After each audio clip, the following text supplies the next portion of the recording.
Now we've got the host of On with Kara Swisher and the co-host of Pivot, Kara Swisher. Thanks so much for taking the time.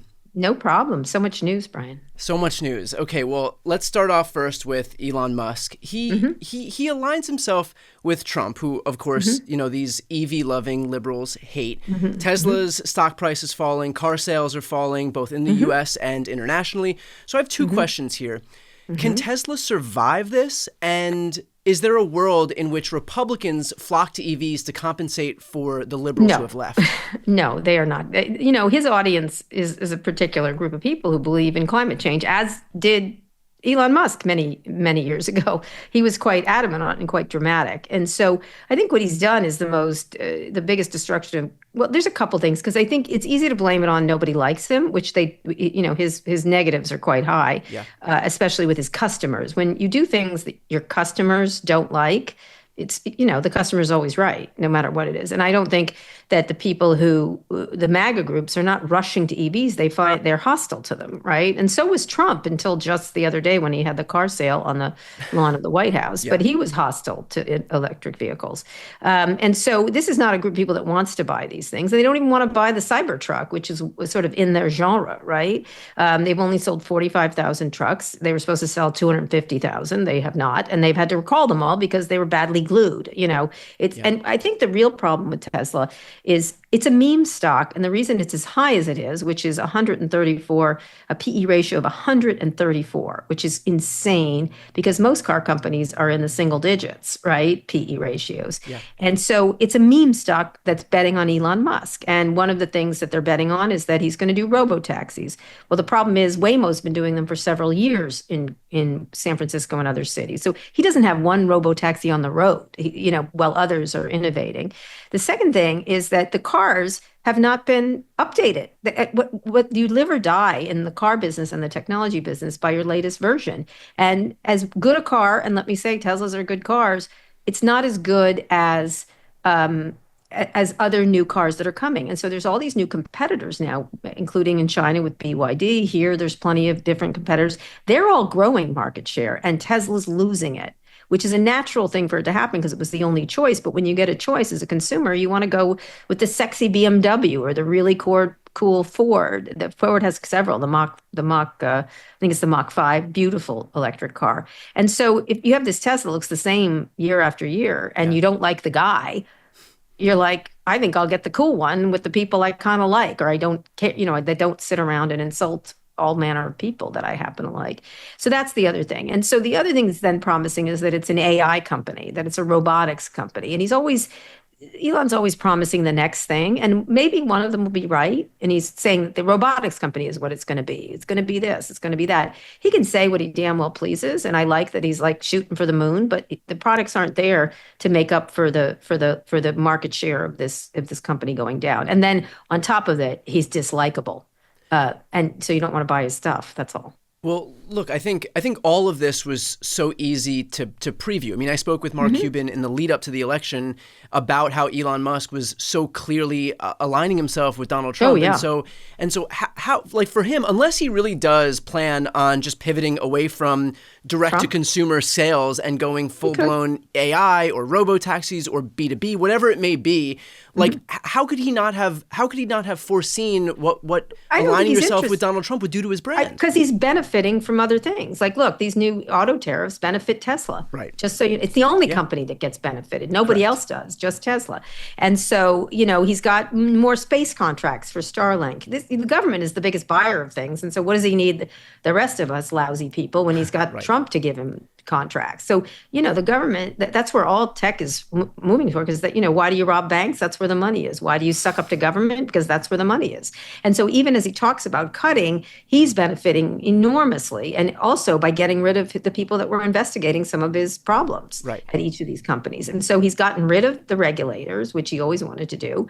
And he's getting sweet, fat contracts. And that's what's sad here is because real progress in technology depends on innovation. Instead, it now depends on access. It doesn't depend on how good your product is now. It depends on how close you are to this, to this very corrupt president. And so that's not innovation. That's not what got Elon to where he is today. And so the problem he has is, as good an entrepreneur he is, a lot of it is he's kind of a P.T. Barnum character in many. I'm going to do this. I'm going to do that. Like when he did that stupid thing where he's like, we're going to do robotaxis. I'm like, I'm in a robotaxi right now. You're not the pioneer of like I'm riding around Sanford. Yesterday I took 3 or 4 Waymos all over Sanford. They're everywhere, and they've got millions of miles they've tested, and so. Why would, and also I don't trust the safety of the Tesla as much because they use fewer points of safety. So I'm not going to use a Tesla, but I also didn't use the GM thing because I didn't think the technology was up to it. It wasn't a political thing. It was, if I'm in a driverless car, I'm going to be a safe driverless car or the safest I can. Yeah. And so it's, it's hard. And then when you're at over 100, what I just said, PE ratio, the General Motors, which has much bigger business than Tesla does, is at 7.41 PE ratio. Think about that. Yeah. It's a meme stock based on Elon. And so, but, he's very good at that. Like with Twitter, the business is less good. And now the valuation is up because you're buying Elon Musk Inc. You're not buying this shitty social media site where advertising doesn't work. You're just doing it so you're paying the vig. And that's not capitalism as far as I can see. Well, look, I want to zoom out a little bit. Mm-hmm. Republicans have been really effective more broadly over the decades at finding villains. George Soros has been one, again, for decades. Sure. Is Musk not just the same exact thing, if not worse, on the right as the very thing that Republicans have clutched their pearls about on the left for decades? Well, hello, they went on and on about safety of communications, and they just did the worst thing ever. And and they're like on Hillary Clinton. These people don't have, the hypocrisy is so thick. It's kind of ridiculous. And there's lots. We'll talk about that in a second. But yes, he's explicitly. Brian, keep this in mind. Every accusation is a confession with these people. Whatever they say, I'm like, oh, that's what they're doing. Right. So if they accuse someone of something, it's because that's what they're doing. Elon is exactly what they claim to have hated with George Soros.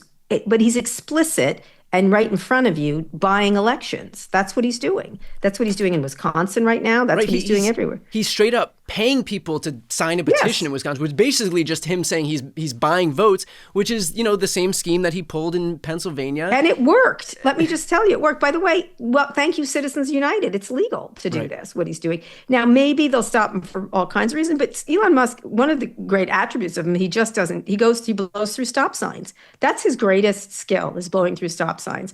And so that's what he's going to do until you stop him. And of course, nobody now is going to stop him because Trump needs him for a variety of reasons, for not just the money, because there's plenty of rich people, but he's willing to take the heat for Trump in a way that's really significant.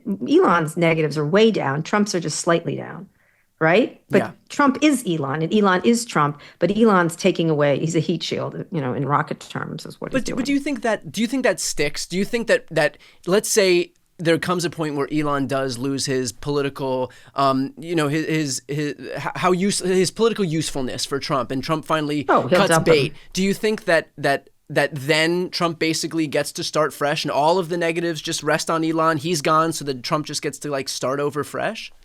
No, because Elon's approval rating is falling through the floor. Like, I've never seen such a brand destruction as this. Yeah. This is really quite something. I don't know. I think he thinks, Elon's a massive distraction and at the same time is doing significantly troubling things, right?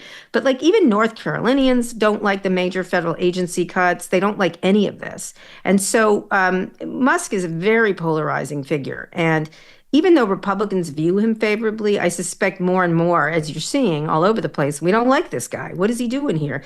And it's not to say other presidents haven't had rich people secretly around them, but nothing like this. Not someone whose finger is in the pie so explicitly. Right. And I think people like their corruption quiet, I guess. I don't know what to say or something. But this guy is explicitly tit for tat. Let's get rid of the agencies that are investigating me in any way. And by the way, look, I get it. Some of the investigations are over the top, as many bureaucrats can be. At the same time, maybe they're not. Right. The other thing is everyone's for reforming government and making it work better for citizens, but not everyone's for doing it with the subtlety of a chainsaw. Right. They don't want that. They want someone to pick and choose what's good and what's bad and to figure it out. And I don't think, this Doge thing isn't very popular. And that's that. And so I think he'll dump it when that becomes clear. If he loses the midterm elections, and he's not finding that much. What he's proving, by the way, is the government's kind of efficient.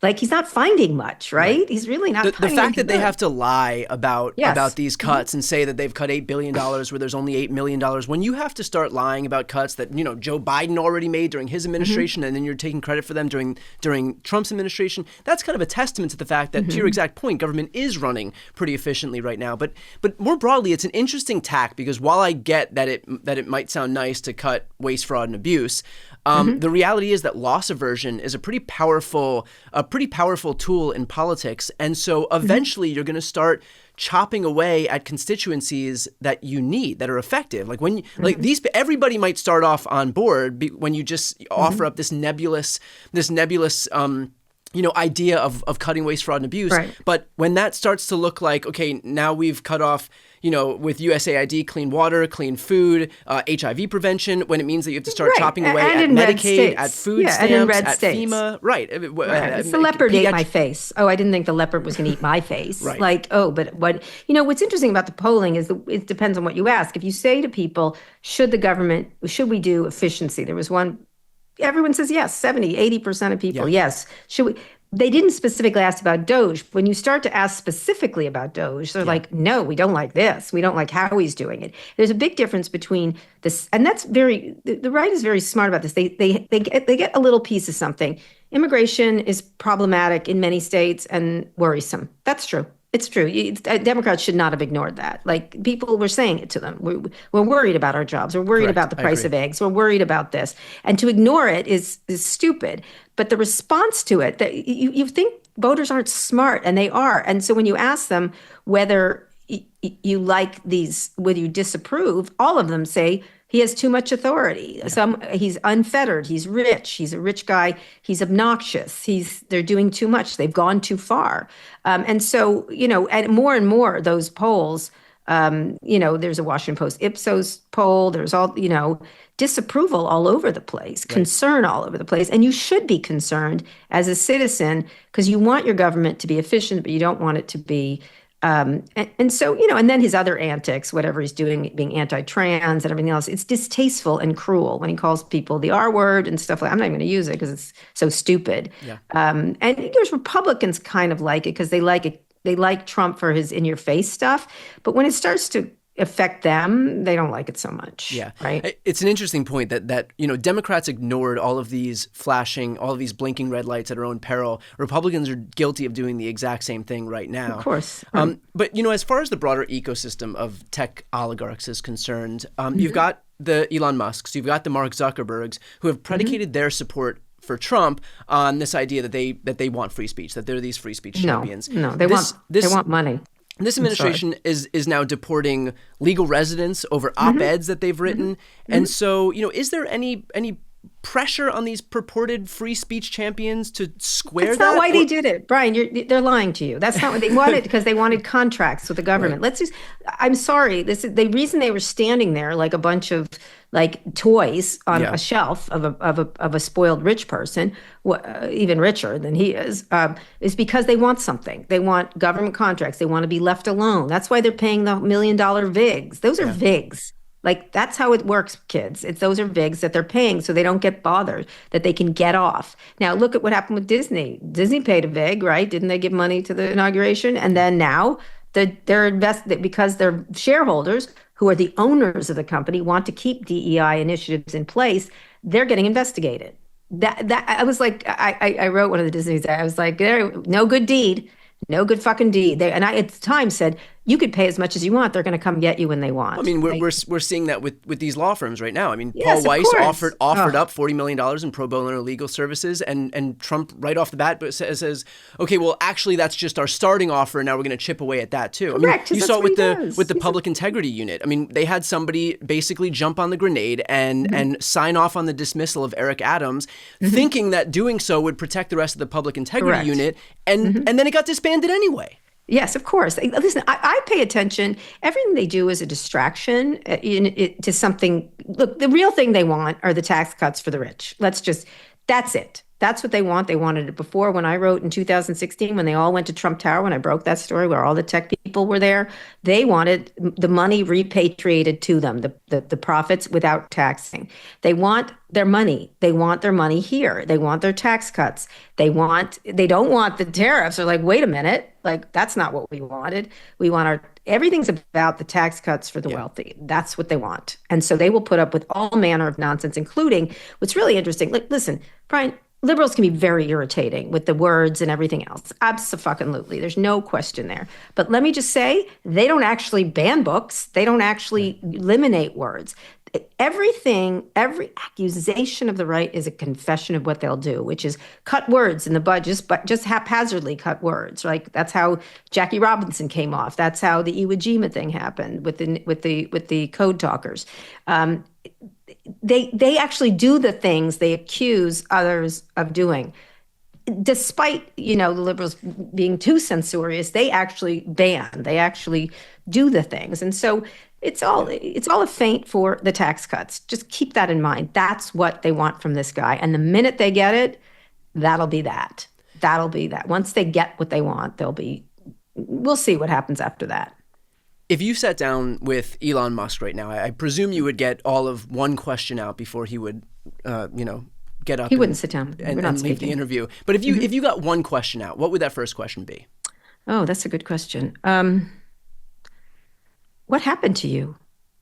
Like, what is wrong with you? What is wrong with you? Like this, I was just talking to a bunch of people who knew him before. I'm here in San Francisco right now. And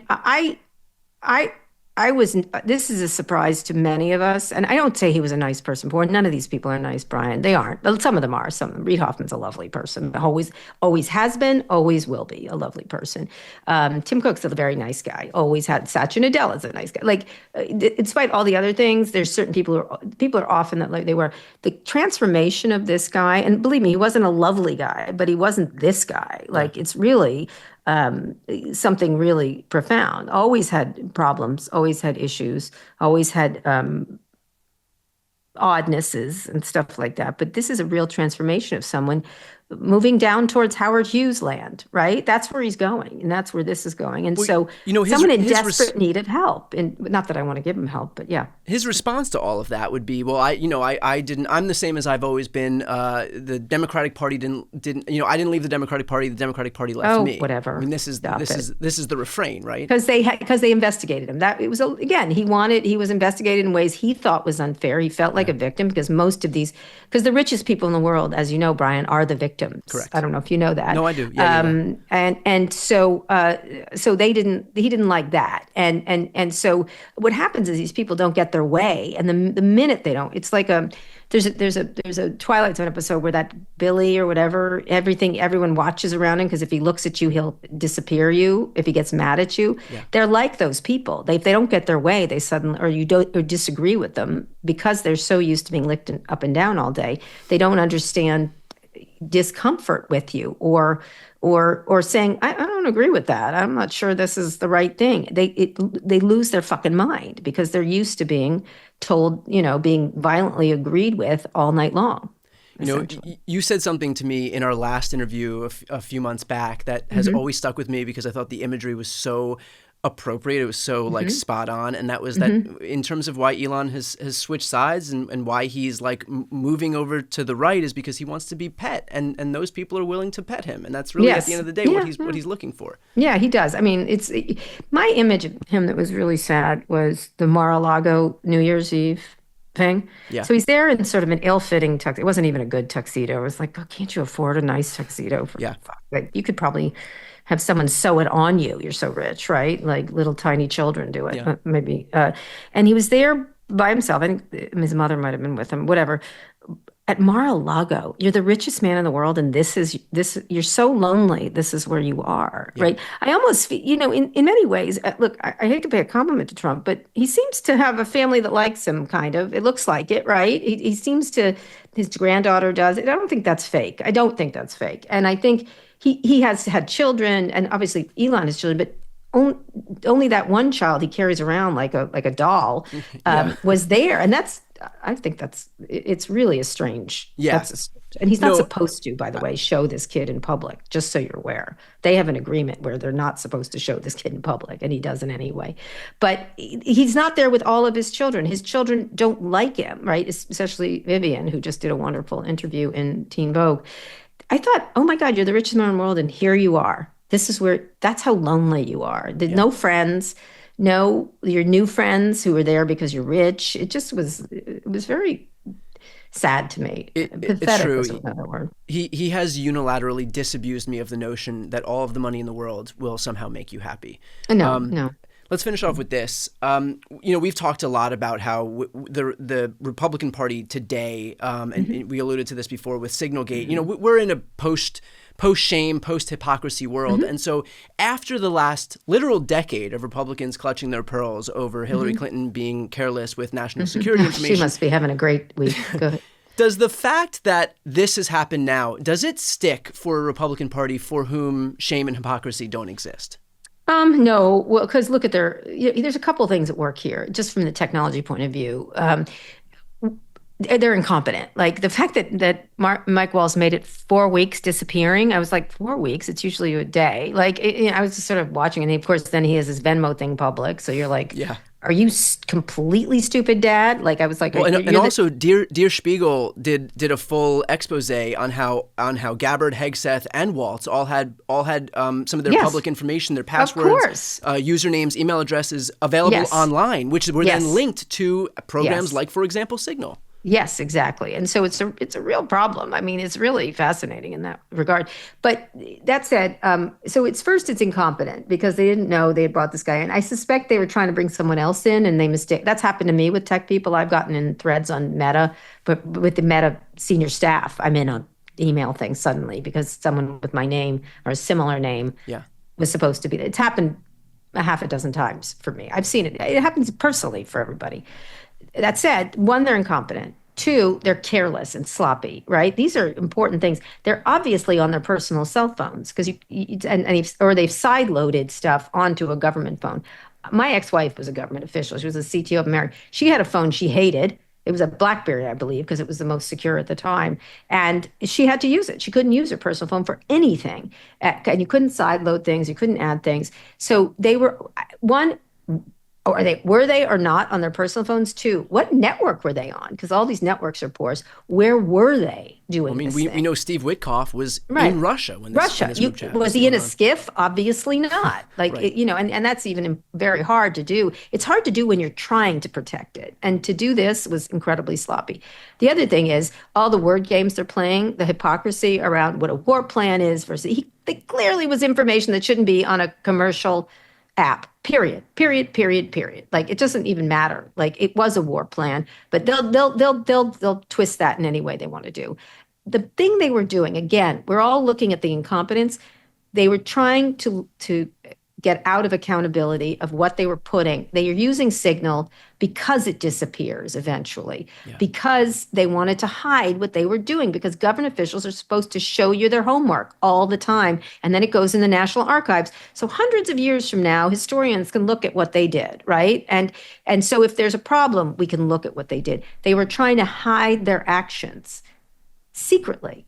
And honestly, they should just meet together and talk to each other and do that if they want to do that. But instead, because they're such lazy morons, they did it on this. And what they were ultimately what they were trying to do is hide their homework from people because they didn't want you to see what they actually were doing. And that's, to me, a disservice to the American people who pay their salaries so that we can see their homework and what they're doing. So that's what they were doing. They were up to tricks. But they're just stupid. They're just incompetent. So. As always, great talking to you. For anybody who's watching right now, check out On with Kara Swisher and also Pivot. Kara Swisher, thanks so much for taking the time.